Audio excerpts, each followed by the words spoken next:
కృష్ణమురళి మాట్లాడుతున్నారు. ఇప్పుడు లైవ్ చూద్దాం. ఏం పీకుతారు ఎవడైనా కానీ ఏముంటుంది కేంద్రం దగ్గర కేంద్రం ప్రధానమంత్రి ఉంటాడు ఉంటే హోమ్ మినిస్టర్ ఉన్నాడు ఉంటే ఐఏఎస్లు ఉన్నారు ఉంటే ఏంటి ఐపీఎస్లు ఉంటే ఏంటి న్యాయస్థానాలు ఉంటే ఏంటి న్యాయవాదులు ఉంటే సిబిఐ ఉంటే ఏంటి నా దగ్గర ఏమున్నాయి తెలుసా నా దగ్గర డబ్బులు ఉన్నాయి నా దగ్గర హవాలా ఉంది నా దగ్గర మాఫియా ఉన్నాడు నా దగ్గర సుపారీ వ్యవస్థ ఉంది ఎవరినైనా ఏవైనా చేయగలను అంత ధీమాలో చంద్రబాబు నాయుడు ఉంటే మరి ఆంధ్రప్రదేశ్ ముఖ్యమంత్రి పరిస్థితి తెలుసా 10 మందిని పెట్టుకొని ఎవడో రాయొచ్చి చంపుతాడో ఈ చంద్రబాబు నాయుడు ఏ లెవెల్లో చంపుతాడని ఈ టెన్షన్లో పడిపోయాడు ఆయన పాపం ఎవరికైనా ప్రాణమే కదా ఆయనకి వెంట్రుకతో సమానం జగన్మోహన్ రెడ్డి గారికి ప్రాణం ప్రజలు నా యందు ఉన్నంత కాలం దేవుడు నా పట్ల ఉన్నంత కాలం నా ప్రాణాన్ని దేవుడే చూసుకుంటాడు నా జీవితాన్ని నా ప్రజలే చూసుకుంటారు అని ప్రజల మధ్యలో ఇప్పటికి షేక్ హ్యాండ్లు ఇస్తూ ఇప్పుడే అమ్మమ్మల్ని హక్ చేసుకుంటూ చెల్లెమ్మల్ని హక్ చేసుకుంటూ మీరుండారు నాకేం బాధ లేదమ్మా మీరున్నంత కాలం నేను ఉంటాను కాలం ఉన్నంత కాలం కాకపోయినా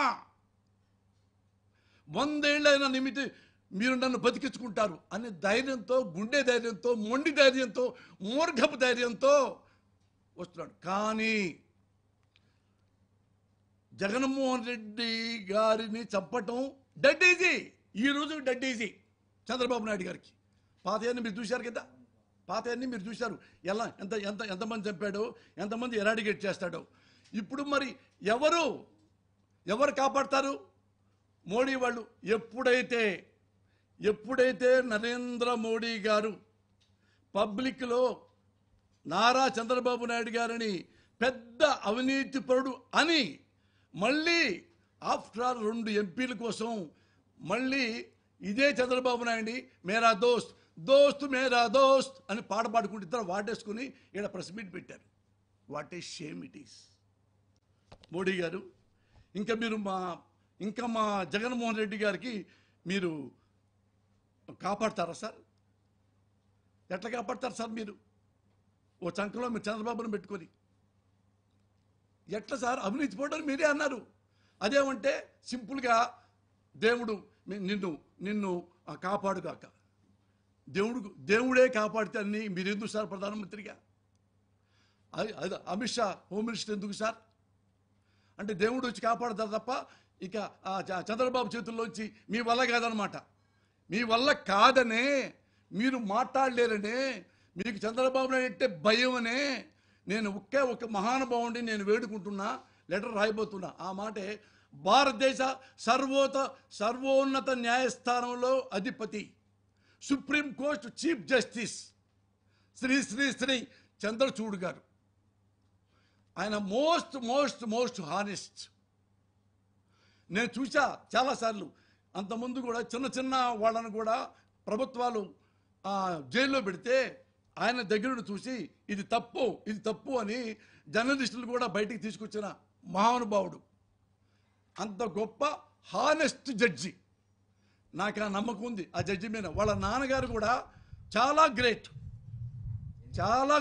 చాలా సంవత్సరాలు ఆయన కూడా చీఫ్ జస్టిస్ అయ్యాడు ఇప్పుడు ఈ మహానుభావుడు చంద్రచూడ్ ఒక్కడే ఈ భారతదేశంలో ఎవడు ప్రాణమైనా కాపాడగల